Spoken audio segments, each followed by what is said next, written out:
There are rumors that flicker and fade. And then there are rumors that land like a match in dry grass. This one didn't arrive loudly. It arrived sideways. In fragments. In half-sentences and clipped reactions.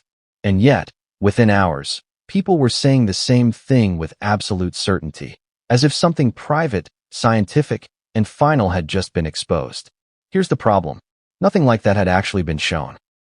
But before we continue, please don't forget to like, subscribe, and turn on the notification bell for updates. So why did it feel like it had? I want you to think about this for a moment. When was the last time you saw the internet collectively pause before repeating a claim about a public figure? Especially when the claim involves a child. Especially when the word DNA gets dropped into the conversation. That word does something to people. It sounds clinical, conclusive. It carries authority even when no test is ever produced. And suddenly, a question starts being treated like an answer. The spark for all of this traces back to commentary involving Piers Morgan. Not a document. Not a lab report. Not a court filing. A conversation. A reaction. A moment that was clipped, reposted, reframed, and then released into an ecosystem that thrives on implication more than proof. What matters here isn't just what was said. It's what people thought they heard. Because somewhere between a raised eyebrow and a carefully chosen pause, a narrative took off on its own. One that suggested something deeply personal had been hidden. One that framed silence as confirmation. And one that spread faster precisely because it never pinned itself down to something that could be easily disproven. That's how these stories survive. You'll notice something else too. The timing. This didn't surface randomly. It appeared at a moment when attention was already primed. When short clips travel further than full conversations. When outrage is rewarded and restraint is punished. When asking a question can be more powerful than making a claim. Because questions don't have to be defended. And that's where the discomfort starts. Because once a rumor like this enters the bloodstream, it stops being about verification. It becomes about belief. About sides. About what people already want to think. And the audience is quietly nudged into a corner where skepticism feels like denial and doubt feels like complicity. Let me be very clear about something before we go any further. There has been no verified DNA disclosure. No authenticated report. No independent confirmation. And yet, millions of people are already speaking as if a conclusion has been reached. Ask yourself why. Is it because the evidence is overwhelming?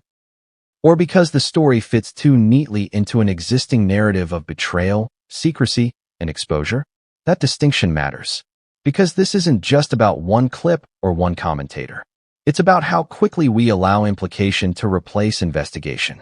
How easily a child becomes collateral in a story designed for maximum emotional reaction. And here's the unsettling part. Once that line is crossed, it's almost impossible to walk back. Retractions don't travel as far as accusations. Clarifications don't generate clicks. Silence gets interpreted as guilt, even when silence may be the only responsible option left. So before we look at how this rumor spread, before we examine what was actually said versus what was assumed, there's one question we have to sit with. If nothing concrete was ever revealed, who decided that the truth had already come out? Because the moment that decision was made is where this story truly begins. And what happened next changed the tone of the entire conversation in ways most people didn't even notice. Did you notice how fast certainty appeared? Not suspicion, not curiosity. Certainty. That's the part that should make you uneasy. Because certainty usually comes at the end of an investigation, not the beginning. And yet, here it arrived almost fully formed, carried on the back of a few seconds of video and a wave of reaction that moved faster than context ever could.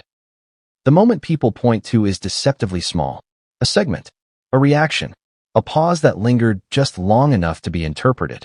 Commentary involving Piers Morgan that was never framed as a declaration, never backed by documentation, never followed by evidence. And still, within hours, captions started appearing that claimed the truth had finally been leaked. But leaked from where? That's the question almost no one stopped to ask. Instead, what circulated was a clip. Not the full exchange, not the broader discussion, just the most combustible fragment. Trimmed tightly, stripped of the surrounding nuance. Posted with text that didn't describe what was said, but what viewers were encouraged to feel. That's an important difference. Because once emotion leads, Interpretation follows in its shadow. Watch how it works. A rhetorical question becomes a statement. A raised eyebrow becomes insinuation. A skeptical tone gets repackaged as confirmation. And before anyone can slow the tape down, the meaning has already been decided for them. Here's something else worth noticing. No one could point to a single, consistent quote. Different accounts described the same moment in completely different ways. Some claimed a reveal. Others said it was all but confirmed. But when pressed, gently, even, the trail always led back to interpretation, not information. That should set off alarms. This is where narrative gravity kicks in. Once a claim is framed as something that powerful figures are afraid to say out loud, it gains a strange kind of immunity. Disproving it feels like defending secrecy. Questioning it feels like taking sides. And suddenly, skepticism, the very thing journalism depends on, starts to look suspicious. Ask yourself this. If something as explosive as a DNA truth had actually been disclosed, wouldn't there be paperwork? Legal ripples? Immediate, undeniable fallout?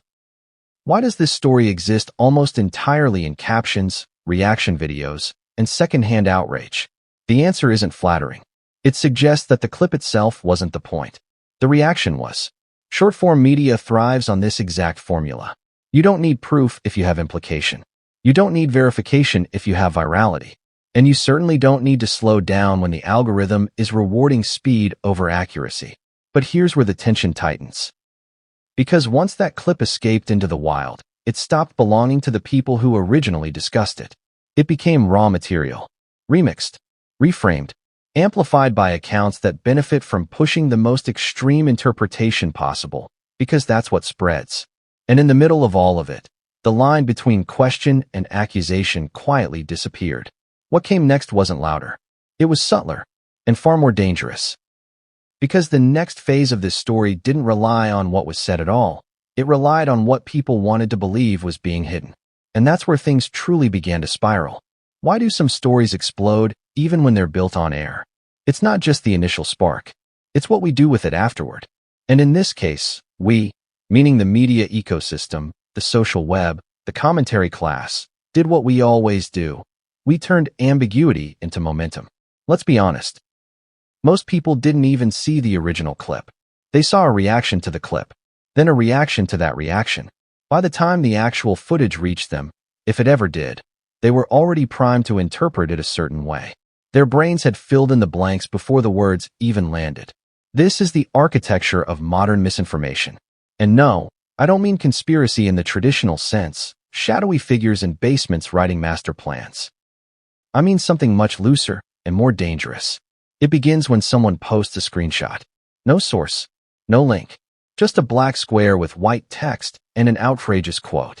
This confirms Meghan's not the mother. That's it. No attribution, no context, but shared 5,000 times in the first 10 minutes. Because that kind of line doesn't ask you to question. It dares you to look away. Then come the edits. Voiceovers layered on top of crop videos. Dramatic music. Slowed down facial expressions. And captions that say, watch his face when the question is asked, as if facial muscles are now legal evidence. We're not talking about journalists. We're talking about people whose business model is outrage. Whose tools aren't research or records, but volume, velocity, and vibes. People who win when you're too emotionally invested to double-check the foundation. What's worse, most of the reposts didn't actually claim anything directly. They just suggested. Push the audience to connect dots that were never real. Like, if you know, you know. Or, it's finally out there, and no one can unsee it now. That's the trick. You can't fact-check a feeling. By the time anyone steps in to clarify, if they even bother, the original lie is already mutated. And here's the thing about lies in the digital age, they're not meant to last. They're meant to move, measured in speed, not truth. So when people started sharing phrases like DNA bombshell or archived hospital records leaked, no one paused to ask, where's the source? They assumed someone else had seen it. That's the illusion of mass validation. You think the crowd has confirmed it, but the crowd is just echoing the same empty headline. And when a child's identity is dragged into that kind of echo chamber, it changes the stakes. Because now the accusation isn't about behavior or finances or even scandal. It's about existence, identity, family. Things that aren't easily walked back once they've been publicly questioned. But the next twist is what really locked the narrative in place. Because when the people closest to the story refused to respond, the silence became its own kind of proof. At least, that's how it was spun. And that silence was weaponized in a way that made things even harder to untangle. Because what happened next wasn't about the rumor itself. It was about what people needed the rumor to mean. You'd think by now the noise would have died down. But no, it kept growing. Not because new facts were introduced, but because something deeper had been activated. Belief. See, once a narrative reaches a certain emotional pitch, evidence becomes almost irrelevant. People don't just want a story to be true, they need it to be. And this one, for reasons we're still unpacking, hit something raw. Let's step back. By this point, the rumor had evolved into something far more complicated than a claim about DNA. It had become a symbol, a stand-in for everything people already felt about the players involved. For those suspicious of Meghan Markle, it wasn't just about biology. It was about betrayal, manipulation, the idea of being fooled. And suddenly, the story wasn't just, is this her child? It was, what else has she lied about? It morphed, multiplied, took on weight that had nothing to do with the original spark. This is where things get dangerous. Because once a story becomes emotionally useful, it stops needing factual scaffolding.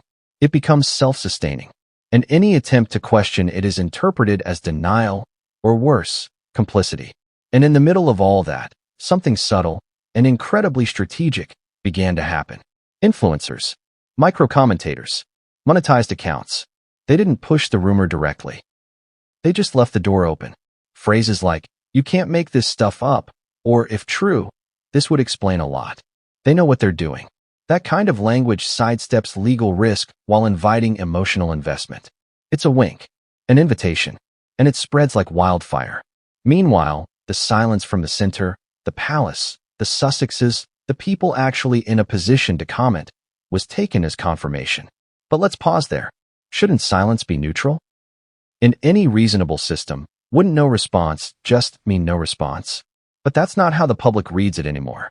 Especially not in this media environment, where silence doesn't diffuse tension. It sharpens it. It lets everyone fill the void with their own worst assumptions. And so the rumor kept evolving. From an allegation, to an open question, to a moral reckoning. It stopped being about whether Meghan is or isn't Archie's biological mother. It became about what the public was willing to believe in spite of what's known. And in that gap, between what's proven and what's felt, the narrative calcified. But here's where it gets even more unsettling. Because this story didn't just pull in the public. It started affecting relationships, allegiances, even family dynamics behind palace walls. Because whether true or not, the rumor had done its damage. And someone, quietly, behind the scenes, had finally decided to push back. But not with a statement, not with an interview, with something far more targeted and potentially explosive. And just like that, silence gave way to a ripple, not a press release, not a denial, something quieter, but sharper. A legal team issuing carefully worded notices to outlets that danced too close to the fire. A sudden takedown of a few viral posts. Whispers of cease and desist letters sent, not to the loudest voices, but to the ones quietly coordinating behind the scenes. It wasn't about correcting the narrative. It was about signaling that enough was enough. But by then, the damage had already metastasized. And here's the thing most people miss. Retractions don't erase memory. They don't go viral. They don't undo the part of you that felt something was off, even if there's no proof to hold on to. That's what makes these stories so sticky, so dangerous.